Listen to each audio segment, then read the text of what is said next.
right, welcome to the second review of the evening. We've got Jack and Jill DX, as played by Petty Fan. You're gonna Sorry, get us right one of these days. well, it's more Golix has been doing a lot of Switch games, so he's kind of come up here.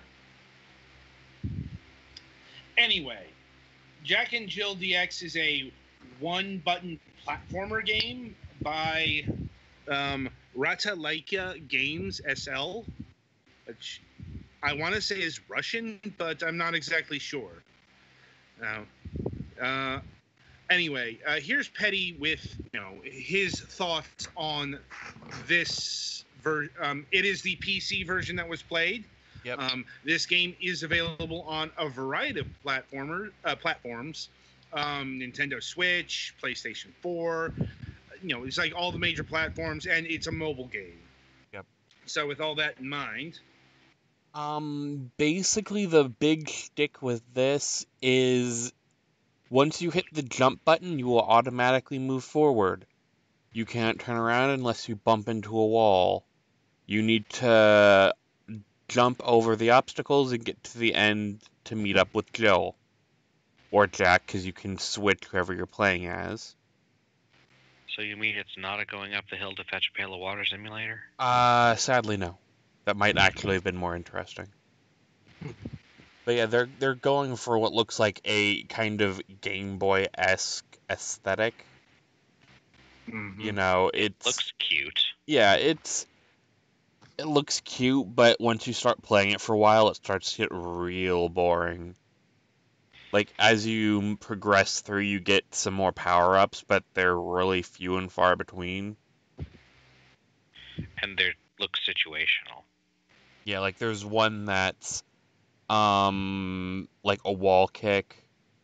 I think there's a double jump at some point. And there are a few others. There's wings for some areas. Yeah. There's like a potion that makes you invincible. Shoes that make you run faster, so on and so forth. And like it kind of seems like it's trying to be like Auto Runner Meat Boy. It basically is. Like, except you can't control your jumps whatsoever. What do you mean? Like, your jumps are in a set arc. So once you hit the jump button, you just go careening there. If there's spikes there, oh well, try again. And like the coins you're collecting, you can either spend them on mini games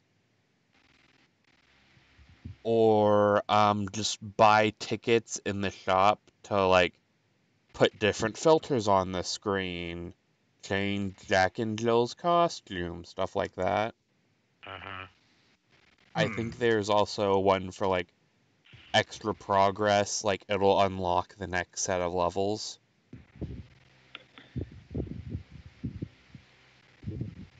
It's like this game, it's not the worst thing I've ever played, but it's definitely not something I'd like to play on PC. This would be something I would much rather have the mobile version of that I can just, I'm waiting for something to come on TV. I can play this for like 10 minutes. That is an option. Yes. But yeah, like the PC version, I just kind of stay away from. Because there's not a whole lot of substance here. And like, there's also some kind of weird glitches. Like, I think it's partly because they have the wall kick. But if you hit a wall in the air, you don't turn around immediately. You have to wait till you fall completely. Well, at least you don't have to press away from the wall at exactly the right frame of your animation. And, like, you also have various mini games you unlock as you progress. Like, the only one I have is... It's basically the jumping stuff again, only you need to get the bad guys across, and every time you do, you get 2 tickets. And I And think what do the tickets do? the tickets are to buy things in the shop, like various overlays and so on and so forth. Like, you can get costumes for Jack and Jill. And, like, I guess this is alright to give to a kid, but, like, you know, it's still kind of bland. The music, it doesn't loop correctly. Like, you can tell, obviously, where, they've put the start and stop of the loop at. It's not seamless at all. And I believe there's only like 1 or 2 tracks in the entire game. Now, once I get this done, I'll show off the shop.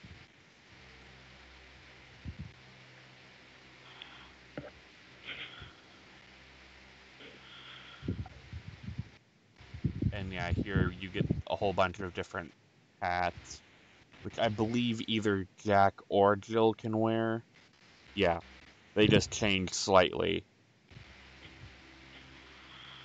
Which I guess that's fine. And then there's also the screen color. So I can make the screen Oh, you purple. mean you can make it genuine Game Boy green? I do have that option, yes. For 100 tickets, I could make this Game Boy green. And then there's also unlock later levels. You can use your coins to buy money, or buy tickets. Buy money with money. Yeah, that's how that works. And, like, it's all around inoffensive, but, not engaging, really. And, like, that's really all there is to this. Like, there are Steam achievements if you're into that. And yeah, I guess any questions, or can we go into pricing? Is the control smooth, or is the Castlevania jumps like an actual issue? Like, what do you mean by Castlevania jumps? You said your jump isn't a set arc. You can't control it at all. Right. Mhm. So without the shoes, I think you jump 3 spaces. So, and like a set height, so there's not a whole lot you can do about it if something's in your way. What about when you're flapping? I didn't get that far enough to get that power up, so I'm not sure.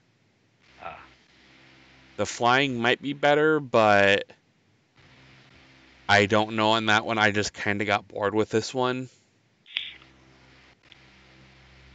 So anything else?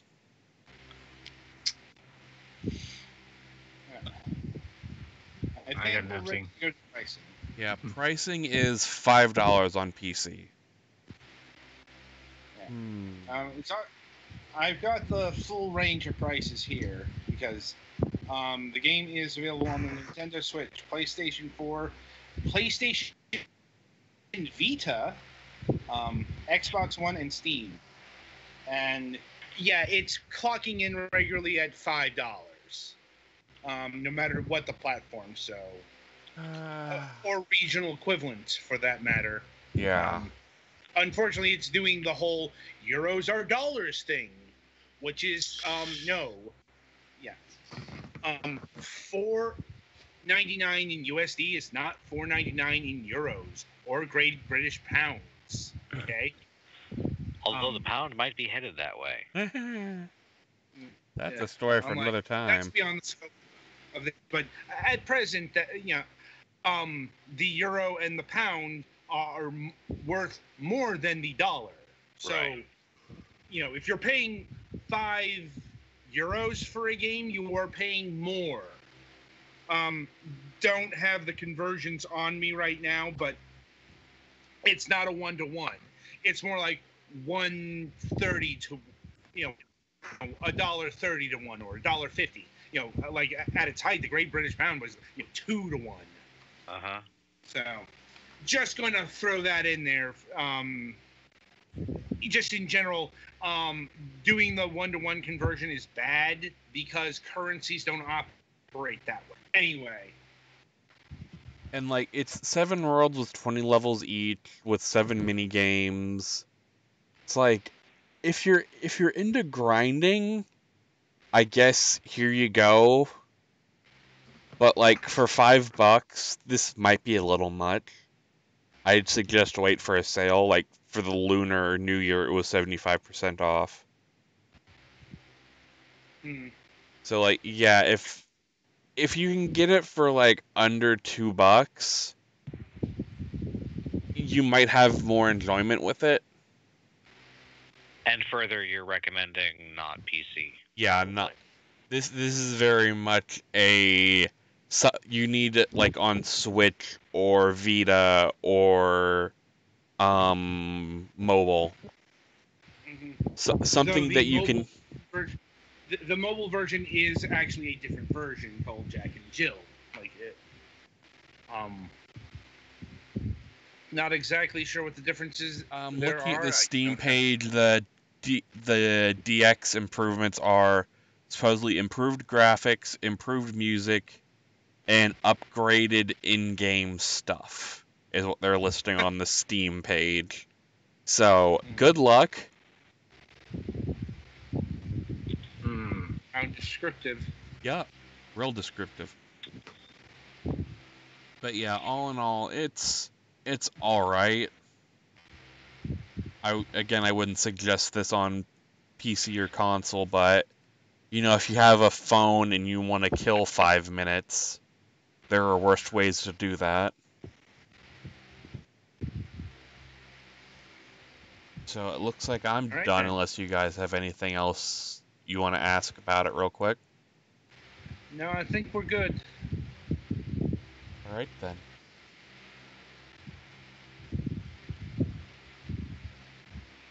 So what's all right then? Coming up after the break, we'll be reviewing Front Runner.